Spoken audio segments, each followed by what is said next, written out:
Assalamualaikum warahmatullahi wabarakatuh. Untuk mahasiswa Teknik Mesin Universitas Sambumi Rajurai, dikarenakan adanya COVID, maka perkuliahan kita sedikit mengalami pergeseran atau perubahan dari metode pengajaran. Salah satunya yaitu dengan diharuskannya untuk membuat video pembelajaran. Nah, di semester ganjil tahun 2020 tahun 2021 untuk memasuki perkuliahan biasanya kita itu diperkenalkan dengan kontrak kuliah.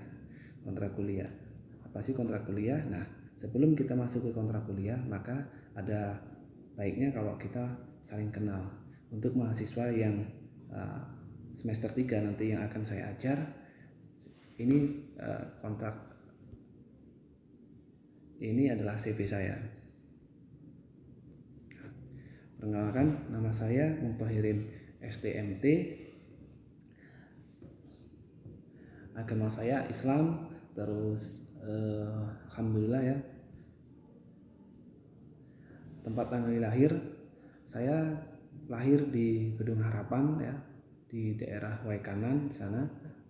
Sengaja tidak dimunculkan daerah Gedung Harapan karena saya dari kecil sampai sekarang nama tanggal lahir itu Gedung Harapan, bukan kabupatennya.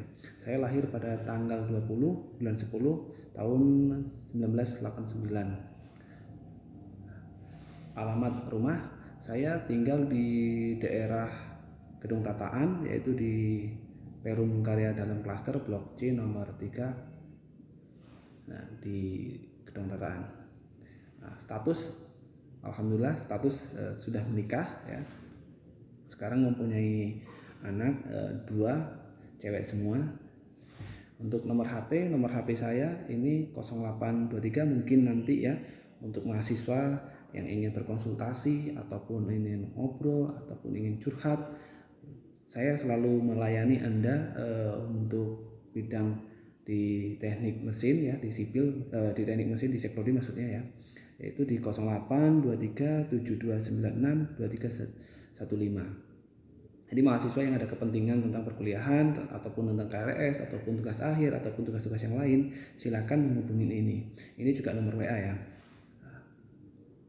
Untuk pendidikan,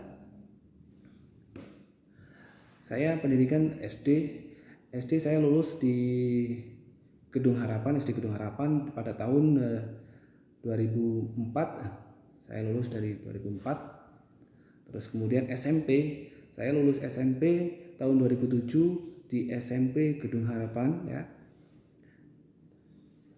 SMK, saya lulusan SMK Gadingrejo tahun 2010. Mungkin teman-teman di sini atau mahasiswa di sini ada yang pernah kenal sekolahan ini atau satu alma mater kita di sana, maka kita adalah kakak adik sebenarnya atau saudara ya. Cuman beda posisi aja sekarang. Saya sekarang mengajar Anda, tapi Anda sekarang saya ajar ya. Nah, S1. Saya lulusan S1 Teknik Mesin di Universitas Sambumi Rajurai yang kita cintai ini ya, yang kita banggakan, yang membawa alma mater kita harus menjadi lebih baik gitu ya. Yaitu pada tahun 2014. Jadi saya lulus di universitas ini di Teknik Mesin 2014. Nanti setelah kalian lulus, saya adalah kakak tingkat kalian ya, kakak tingkat yang lulus duluan ya. Semoga nanti kalian juga bisa melanjutkan ke S2. Untuk S2, di manakah saya S2-nya? Nah, saya lulus S2 itu di tahun 2020 di Universitas Lampung ya, dari Teknik Mesin. Nah, saya dari Teknik Mesin lulus 2020. Perkuliahannya ya cukup menguras tenaga dan pikiran. Oke, pengalaman kerja. Saya dulu pernah bekerja di SMK IAPMA. Jadi dari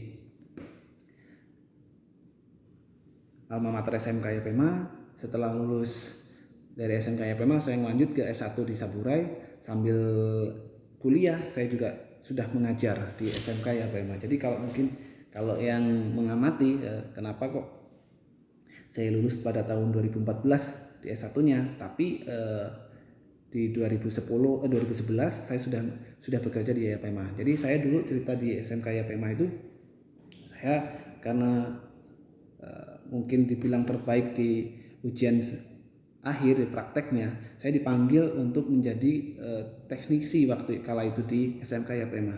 Maka dari situ 2011 saya sudah masuk kerja untuk jadi teknisi di SMK YPMA. Sampai dengan 2015 saya baru keluar. Jadi dari nol saya dari teknisi sampai jadi guru kala itu, jadi pengajar di sana di SMK. Saya hampir melewati beberapa hal ya, tahapan-tahapan yang harus dilewati. Salah satunya dengan kuliah. Jadi ketika kalian nanti selesai kuliah dari S1, Anda bisa menjadi guru di SMK-SMK yang Anda minati.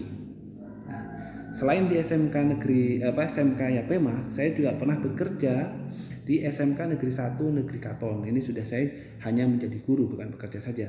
Jadi menjadi guru kejuruan di SMK Negeri 1 Negeri Katon dari tahun 2015 dan 2013 sampai 2015. Karena di sini di 2 tahun ini ada persamaan waktu ya. Karena kalau untuk ngajar guru itu bisa bagi waktu. Jadi misalnya dari Senin sampai Selasa kita hanya ngajar di satu sekolahan, Rabu sampai Jumat kita bisa ngajar di tempat lain. Jadi di sini waktunya mungkin tahunnya sama ya, berjalan bersama. Terus kemudian saya bekerja berpindah tempat gitu. Nah, di sini di tahun 2015, setelah tahun 2015, kenapa kok berhenti saya di 2015? Nah, mungkin ini jawabannya. Kenapa kok saya berhenti di tahun 2015 di 2 tempat? Nah, salah satu saya membuat berhenti untuk di Universitas di tahun 2015, saya adalah diterimanya masuk sebagai tenaga pengajar di Universitas Sanggumi Rojurai yang kita cintai ini sampai sekarang. Nah, di Universitas Sanggumi Rojurai itu saya juga dulu dari staf pengajar ya, kalau mungkin asisten dosen gitu ya. Dulu saya pernah jadi asisten dosen untuk mengajar satu mata kuliah dan sebagai staf di Sekprodi ya. Saya dulu pernah menjadi staf dari Sekprodi dari tahun 2015 sampai sekarang. Jadi karena saking kita cintanya pada alma mater kita, Universitas Sanggumi Rojurai, maka kita balik lagi di sini untuk mengembangkan dan memajukan Universitas Sanggumi Rojurai khususnya untuk prodi teknik mesin ya. Nah, setelah itu selain itu juga saya mempunyai workshop ya mandiri, yaitu mendirikan bengkel las ya dari tahun 2017 sampai sekarang. Jadi selain saya itu mengajar, saya juga ada workshop sedikit kecil ya, lumayan kecil itu di daerah Gedung Tataan. Jadi nanti ketika kalian mungkin bermain atau ingin belajar di luar dari pembelajaran kampus, Anda bisa belajar juga di tempat kerja saya. Saya selalu buka untuk mahasiswa mesin ya. Silakan ketika kalian ingin belajar ke sana, monggo saya persilahkan. Ketika kalian mau mempelajari sesuatu hal khususnya di tentang pengelasan, silakan monggo saya terima dalam waktu 24 jam saya terima untuk itu. Nah, pendidikan non formal. Jadi selain juga pendidikan formal ya, saya ada non formal. Saya dulu pernah belajar sambil bekerja ya, yaitu di mekanik sepeda motor ya, mekanik sepeda motor di bengkel 5 saudara di Desa Gedung Harapan, Negeri Agung, Kabupaten Waikanan 2006. Jadi waktu lulus SD itu saya sudah ikut-ikut di sepeda motor gitu ya, di bengkel sepeda motor untuk belajar tentang sepeda motor. Setelah itu saya juga ikut pernah belajar tentang teknik pengelasan, yaitu cara mengelas kayak mana. Itu waktu itu jadi helper dulu, jadi asisten dulu ya, jadi kernet gitu ya, las karbit sama las listrik di bengkel yang sama, karena itu kan ada dua keahlian ya, 2 bengkel meskipun satu tempat tapi dua job yang berbeda, ada pengelasan sama ada juga di teknik sepeda motor. Nah, setelah saya rasa sudah mampu untuk di sepeda motor, saya langsung ngambil ikut belajar, tertarik juga di teknik pengelasan baik las karbit maupun las listrik. Nah, setelah itu cukup vakum untuk di dunia non formal saya ya, pendidikan non formal saya nggak ikut lagi. Saya fokus untuk mengajar bekerja di waktu itu di sekolah ya, sekolah sambil bekerja setelah pulang sekolah gitu ya. Nah, yaitu ikut pelatihan manajemen bengkel yaitu di PEM4TK di daerah Bandung. Ini kalau untuk guru ya, kalau di sini ada yang sudah menjadi guru atau honor juga sebagai guru di SMK pasti mengenal tempat ini ya, PEM4TK Bandung ya. Saya belajar di sana pelatihan manajemen bengkel. Kurang lebih kala itu saya belajar selama 2 minggu ya, 2 minggu. Selain itu juga menjadi pelatihan instruktur nasional ya, pelatihan instruktur nasional di keahlian ganda. Jadi saya ikut pelatihan ganda, ini juga tempatnya sama di PEM4TK Bandung juga. Di sini belum tertulis ya. Nah, setelah itu di tahun berikutnya lewat ya, ini tahun cukup lama lagi, workshop perumusan dokumen standar SPMI ya, dengan menyusun LED ya, LED akreditasi 9 standar. Nah, ini mungkin kalau untuk mahasiswa belum sampai ke sini gitu ya. Tapi nanti ketika setelah lulus mungkin bisa dipahami seperti ini kenapa gitu ya. Bagi perguruan tinggi tahun 2020. Nah, yang terbaru adalah pelatihan training of trainer dari Balai Jasa dan Konstruksi 2021 ya. Nah itu tentang profil saya. Untuk yang selanjutnya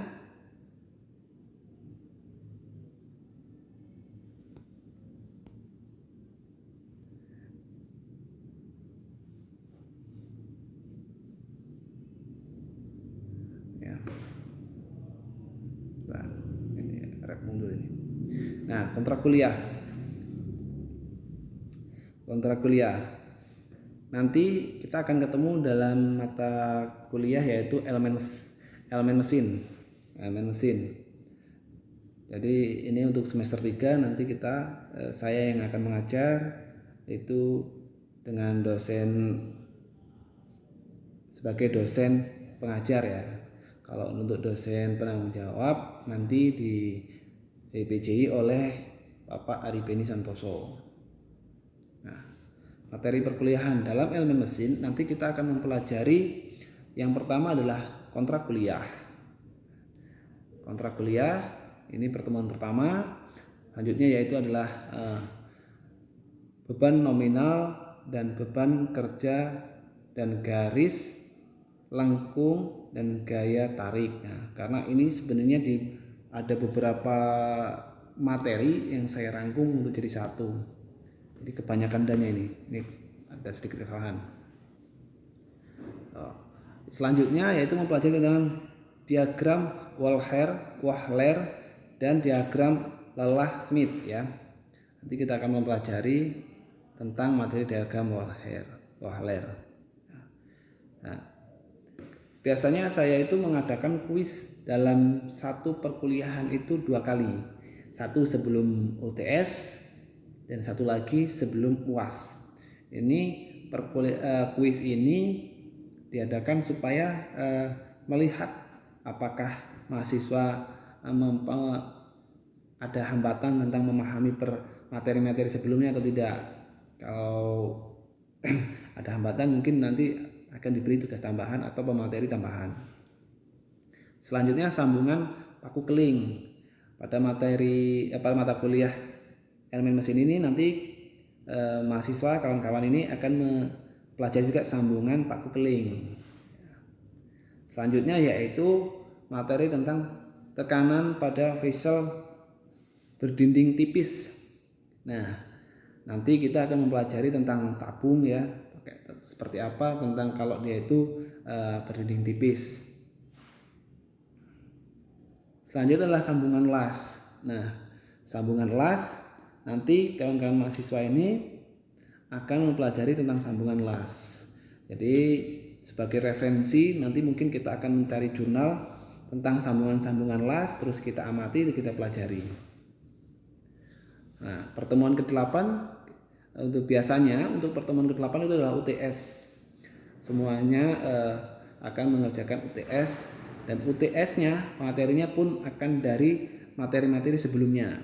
Jadi nanti kalian tinggal mempelajari materi-materi sebelumnya, soal-soal sebelumnya, kalian pasti bisa menjawab untuk ujian tengah semester ini. Untuk pertemuan selanjutnya yaitu metode pengelasan dan mampu las ya kan. Jadi nanti kemungkinan kita akan ada praktek satu pertemuan mungkin ya, satu pertemuan atau lebih untuk mengetahui bagaimana cara pengelasan dan supaya kalian itu mampu mengelas itu seperti apa dari G1, G2 dan G3, G4 ya. Seperti apa cara mengelas untuk model-model tadi dari G1 sampai G4. Caranya seperti apa nanti kita akan praktekkan di bengkel, di lab kita, atau kalau kurang puas juga kalian bisa hubungi saya Pak untuk ke workshop saya, yaitu di bengkel saya, cara mengelas seperti apa dari G1 sampai G4. Nah, untuk pertemuan selanjutnya yaitu sambungan las dengan beban eksentris. Nah, nanti kalian juga akan mempelajari materi ini. Kita kupas, kalau nanti misalnya ada kesulitan, mungkin kita juga mencari nanti jurnal-jurnal supaya untuk mempermudahkan kita mengungkap seperti apa sambungan las dengan beban eksentris. Nah, selanjutnya pertemuan ke-11 yaitu sambungan mur baut. Nah, untuk kawan-kawan nanti di semester ini juga sambungan mur dan baut ini kita akan mempelajarinya, sambungannya seperti apa, yang kokoh, yang kuat. Nah, untuk sebagai referensi mungkin kita nanti akan mencari lagi di jurnalnya. Jadi untuk mahasiswa yang saya ampuh nanti akan saya berbanyak untuk mencari jurnal-jurnal yang berkaitan dengan materi-materi yang akan saya berikan. Sambungan selanjutnya sambungan susut tekan. Nah, seperti apa nanti materinya, seperti apa nanti ininya, nanti kita akan pelajari bersama ya.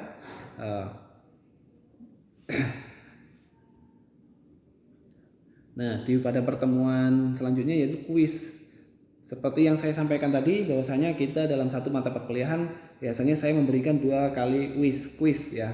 Kuis yaitu pada sebelum UTS sama sebelum UAS. Nah, materi selanjutnya pertemuan ke-14 kita akan mempelajari tentang poros.